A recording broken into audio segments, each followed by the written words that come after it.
Delivery করার পর কাস্টমারের ফোন পেয়ে জানতে পারলাম যে আমার এই কেকটা নাকি নষ্ট হয়ে গেছে। এইরকম অবস্থাতে আমরা যারা মনে হয় বেকারস আছি তারাই জানি যে মাথার মধ্যে আসলে কতটা পরিমাণ প্রেশার কাজ করে আর কতটা খারাপ লাগে বা কতটা চিন্তা হয় যে কিভাবে কি হলো, এখন আমি কি করব। এরকম অনেক কিছু ভাবনা নিয়ে আসলে আমরা বেকারসরা এই সিচুয়েশনটা ফেস করি। যাই হোক, কেকটার সাথে কি ঘটেছিল অবশ্যই আপনাদেরকে এই ভিডিওতে জানাবো। সেই সাথে এই ভিডিওতে আপনারা খুব সুন্দর বেসিক একটা ডিজাইনও কিন্তু শিখতে পারবেন। বাই দ্য ওয়ে, ভিডিও শুরুতে একটু বলে দিচ্ছি, আমরা শুধুমাত্র গাজীপুর জেলার ভিতরে কেকের অর্ডার নিয়ে থাকি। এমনকি গাজীপুর জেলা হওয়া সত্ত্বেও যদি আমাদের লোকেশন হতে আপনাদের লোকেশনটা খুব বেশি দূর হয়ে যায়, সেক্ষেত্রে আর কেকের অর্ডারটা রাখা হয় না। তাই ইনবক্সের শুরুতে অবশ্যই আপনাদের ডিটেলস লোকেশনটা জানাবেন।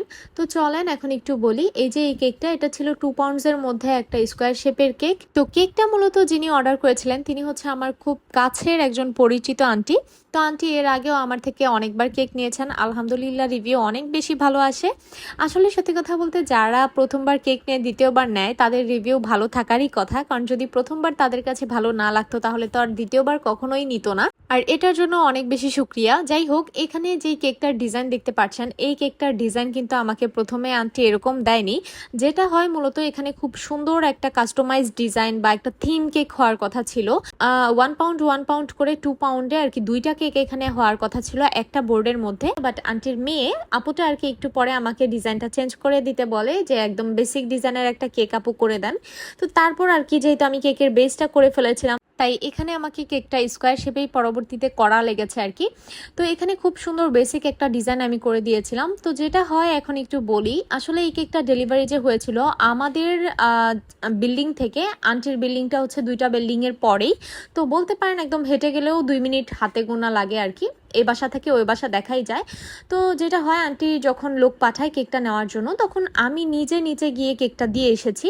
আর কেকটার ওরকম কোনো অবস্থাই হয়নি বা আমার হাত থেকেও কোনো ড্যামেজ হয়নি। যদি হতো আমি অবশ্যই আন্টি থেকে সময় চেয়ে কেকটা ঠিক করে দিতাম। তো যেটা হয়, পরবর্তীতে আমি কিছুক্ষণ পরে আন্টির ফোন পেয়ে ফোনটা ধরি আর আন্টি আমাকে বলে যে একটা ছবি আন্টি প্রথমে আমাকে দিয়েছিল যে কেকটা বোর্ড থেকে আর কি অনেকটাই সরে গিয়েছে, এরকম একটা ছবি। তো সেটা আমি দেখি আর আন্টি আমাকে জানায় যে কেকটা এরকম হয়ে গেল কিভাবে।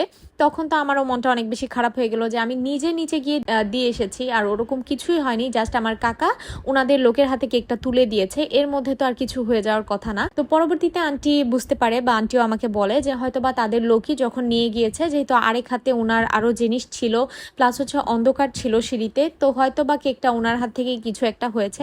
যাই হোক, আসলে আমাদের হাত থেকে হোক বা আরেকজনের হাত থেকে হোক সেটা বড় কথা না, বড় কথা হচ্ছে খুবই খারাপ লাগে যখন এত সুন্দর করে একটা জিনিস গোছানোর পরে সেটা নষ্ট হয়ে যায়। যাই হোক, কেকটা আপনাদের কাছে কেমন লেগেছে অবশ্যই জানাবেন। আল্লাহ হাফেজ।